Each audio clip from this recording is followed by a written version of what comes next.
Hey golfers, Pat Gorman here, getting ready for the off season, so I thought it would be very appropriate to show you three really good indoor exercises training techniques that I use. I use these every day. And I think it's really good just to create that habit, if you don't have that already, of just practicing or training little chunks, but every day. Not thinking that, oh, I got to put an hour in. I try to go through my workout routine indoors. It's not taking more than 15, 20 minutes. So here's the first one. It's about getting a lot of good core, torso, hip rotation. So I'll stand with my heels about a foot and a half from the wall. First one is I want to keep my quads super stable. My hands are right here, or you can crisscross your hands like so. The key is the quads and hips cannot move. So I'll just slowly turn my chest this way, hold that for about 5-10 seconds, come back to the beginning, and then rotate the other way. Again, hold it for 5-10 seconds. So I'll do that a couple of times. The next one, now I'm holding my palms straight out. This is more of a golf swing. The key is for right-handers, I want to get my right palm on that wall. Now I'm trying to feel like I'm making a golf swing. So I want my upper body to lead, allow my hips to then rotate, and then feel that wall. And I like to, you can see I'm really extending my left arm out. Hold that for, again, a good 5-10 seconds. Now we'll sequence footwork, legs. My core is responsible for bringing my arms, torso around, my right palm on the wall. I'm going to do that one more time because I want to emphasize one thing. So when I'm doing this, again, it's the sequence. My upper body is going first, allowing my hips and legs to follow, touch that palm on the wall. And then from here, the sequence, feet, legs, core. But as I'm doing this now, as I'm rotating, as my chest and my arms are following, I'm going to simulate what my hands and arms are doing. See how they're rotating?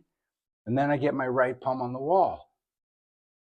So that's the first big stretch that I'll do in terms of body rotation. Now the next one, I'm going to grab my tennis racket. So I've got the two balls right here, or I should say the one ball with the two colors. How about that? And I really focus on the butt end of the racket, and I want the ball to trace this noodle. So when I do this, I'll go a couple sets of 9, but I always go one-handed. I want to use my other hand to hold my tricep snug to my torso, because that will force you to rotate. It's very easy to kind of cheat and do this. We don't want that in the golf swing. Upper arm's got to be snug to the torso. So here we go. I take my setup, pretend like I'm holding the golf club with my right hand. I'm not just going to clutch it like this, like a frying pan. And then now, again, I'm trying to just go back nice and slow. Trace the noodle. I'm seeing the colors. And then right there, butt end down. A little footwork. And then I'm really going slow. Trace the ball over the noodle, the butt end down. Back. Slow. But there's a flow to it. And then I see the other color, the green here. Then I'll go my left hand only. Right hand holds the tricep. Again, I'm just trying to, nice golf posture. I'm trying to trace the ball over that noodle. Allow it to rotate. The butt end is down. A little footwork, core. Turn the butt end back into my stomach. Trace the noodle. I see the green ball, butt end down. Like I said, I'll do a couple sets of 9. Like 9 holes, 18 holes.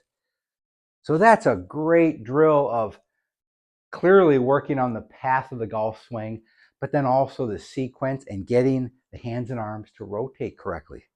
The last one is more on the short game. So I've got that great target on the wall, the different colors. Some days I might just focus on this target, or maybe the green part down here, or the green up there, or the orange, and then I start going higher. So it's just a nice way for me. And what I want to emphasize in this is, in my setup, I've found I got a key on 2 things. I've got to feel like my left quad is very stable. I can tend to get a little loose and contact's going to go right out the window. Left quad, very stable, and I love to feel, for whatever reason, I can really feel when my right pec pressure. So I'm really trying to feel this pec pressure and just stay the same. That will force your chest to do the work. So now the next thing is, I'm trying to, once I have that setup and those setup keys, I just love the sensation of trying to feel like it's the same speed back and through. Same speed. For me, that makes all the difference in the world of keeping really good tempo. I can get a little short and then quick. Gets really ugly then. So just for me, visualizing and feeling same speed back and through makes a huge difference. The second thing with the swing that I've found really helps me, I'm very visual when I'm learning, is I'm going to either focus on, if I want to see a little lower running chip shot or pitch shot, I just focus entirely on where that club face needs to finish, that the toe has come over.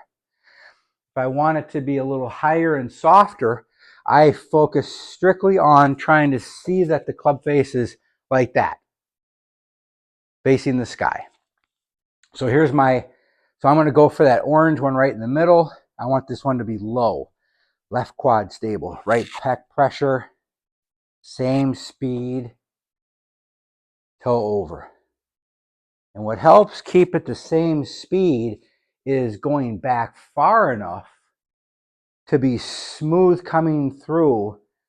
And I'm trying to feel when I'm having the toe come over, I want my right forearm to just give it a little rotation.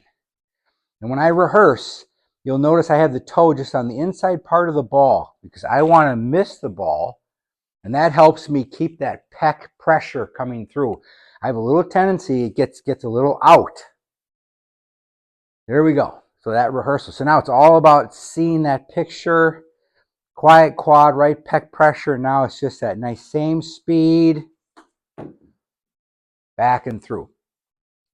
Now I'm going to do the opposite. Now I want to visualize one a little higher. So I want it to be more toward that green. So now, laying the face open. This is a 54 degree, so I got to lay this open pretty good. But now I like to get a lot wider when I'm trying to hit the nice soft shot, high soft shot. So now again, left quad stable, right pec pressure, same speed. Look where that club face is. So that's all I care about. Once I've got my setup, same speed, where's that club face need to be? To my target. Here we go. Same speed.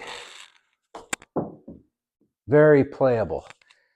So those would be 3 things that you could work on indoors that's going to do wonders for improving your skills.